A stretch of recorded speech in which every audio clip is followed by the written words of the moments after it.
Thangathamizhan sir, குறிப்பிட்ட சில புள்ளிகளை இணைத்து இந்த புள்ளிகளுக்கான பதிலை இப்போது வரை திமுக சொல்லல அப்படின்னு சொல்லிட்டு ஒரு விஷயத்தை திரு நந்தகுமார் சொன்னாரு. அதை நீங்க கேட்டிருப்பீங்கன்னு நினைக்கிறேன் சார். இப்படியான யூகங்களுக்கு, சந்தேகங்களுக்கு பதிலளிக்க வேண்டிய ஒரு கட்டாயம் இன்னைக்கு திமுகவிற்கு ஏற்பட்டிருக்கா சார்? சார் அப்படிலாம் ஒரு கட்டாயமும் இல்லை சார். நீங்க பாட்டுக்கு அங்க ஒரு புள்ளி இங்க ஒரு புள்ளிய வச்சுக்கிட்டு உங்க ஆசைக்கு நீங்க ஒரு கோலத்தை போடலாம்னு ஆசைப்பட்டா அதுக்கெல்லாம் திராவிட முன்னேற்ற கழகமோ இல்ல விடுதலை சிறுத்தைகளோ இல்ல எங்களுடைய கூட்டணியோ அதுக்கு நாங்கள் தயாராக இல்லை. நான் ஒரே ஒரு கேள்வி கேட்கிறேன், நான் நேர்மையாக கேட்கிறேன். எடப்பாடி என்ன சொன்னாருங்க? நான் இனிமே நான் கூட்டணியே போக மாட்டேன் பிஜேபியோட சொன்னாரா சொல்லலையா? ஆனா இப்ப ஏன் கூட்டணிக்கு போனாரு? அப்ப அதுக்குள்ள நாங்க சொல்றதா அவங்க பையன் ஈடியில மாட்டிக்கிட்டாரு, அவங்க மாமனார் ஈடியில மாட்டிக்கிட்டாருன்னு சொல்லணுமா? ஏன்னா அவங்களுக்கெல்லாம் தலைவர் யாரு? புரட்சி தலைவர் செல்வி ஜெயலலிதா அம்மையாருங்க. அந்த அம்மா என்ன சொல்லுச்சு? இந்த லேடியா இந்த மோடியான்னு கேட்டாங்க. நான் ஒரு தவறு செய்து விட்டேன், கூட்டணி வைத்து இனிமே என் வாழ்க்கை நான் வைக்கவே மாட்டேன். வச்சதுக்கு ஒரு பரிகாரமாக நானே கவிழ்த்தேன். கடைசி வரைக்கும் அந்த அம்மா கூட்டணி வைக்கல. அதை தொடர்ச்சியா தான் இவர் வருகிறாரு. இவர் போய் கூட்டணி வச்சிருக்கிறார். இப்ப இல்லைன்னு சொல்ல முடியாது. இந்த கூட்டணி எதற்காக வைத்த? அப்ப நான் ஒரு புள்ளி வைக்கிறேன், வைக்கிறப்ப பெரிய பெரிய புள்ளிய வச்சு விடுறோமா? நீங்க ஒரு கோலத்தை போடுறீங்களா? அரசியல்ல நம்ம உள்ள போனோம்னா பட சாக்கடையும். நான் அதை பேச விரும்பல. ஆனால் இந்த நிகழ்வுல தமிழக முதல்வர் தளபதி ஸ்டாலின் அங்க போனது, நீங்க எல்லாரும் என்ன பிரச்சாரம் பண்றீங்கன்னா ஏதோ பிரச்சனை, அந்த பிரச்சனை, இந்த பிரச்சனை. நான் சொல்றேன் மோடிக்கு பிரச்சனைங்க. இதை யாரும் விவாதிக்க மாட்டீங்களே, நீங்களும் பேச மாட்டீங்களே.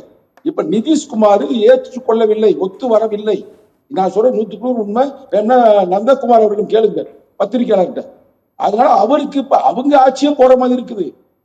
நிதிஷ்குமார் டக்குன்னு விளக்குனாருன்னா யாருக்கு பிரச்சனை சொல்லுங்க பிரதர்? யாருக்கு பிரச்சனை? எந்த மீடியாவும் பேசுறது இல்ல, எந்த பத்திரிகையும் பேசுறது இல்ல. பெரிய சிக்கல் இருக்கிறதே இப்ப பிஜேபியும் மோடி. இப்ப வர்ற செப்டம்பர்ல அவங்களுக்கு RSS உடைய 100ஆண்டு விழா கொண்டாட போறாங்க. இந்த 100ஆண்டு விழால அவருடைய திட்டமே என்ன? இந்தியாவை இந்து ராஷ்டிரியமாக அறிவிக்க வேண்டும். அதற்கான வேலைகளை ஈடு செய்யுது. ஆனா நம்ம நல்ல நேரம் இந்தியா ஒரு புண்ணிய பூமி அப்படின்றனால நல்ல ஒரு தலைமை நீதிபதி நம்ம கிடைச்சிருக்கிறார், PR கவாய். அதாவது புரட்சி அம்பேத்கர் மறு உருவம்.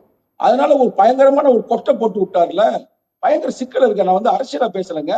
நான் இருக்கிற சமூகத்துல இருக்கிற இந்த பிரச்சனையை பேசிக்கிட்டு இருக்கிறேன். நீங்க இதுல போயிட்டு இங்க அங்க ரைடு இங்க ரைடு என்ன கேட்கிறேன்? இதுக்கு முன்னாடி அண்ணா திராவிட முன்னேற்ற கழகத்துல டாஸ்மாக் இருந்துச்சா இல்லையா?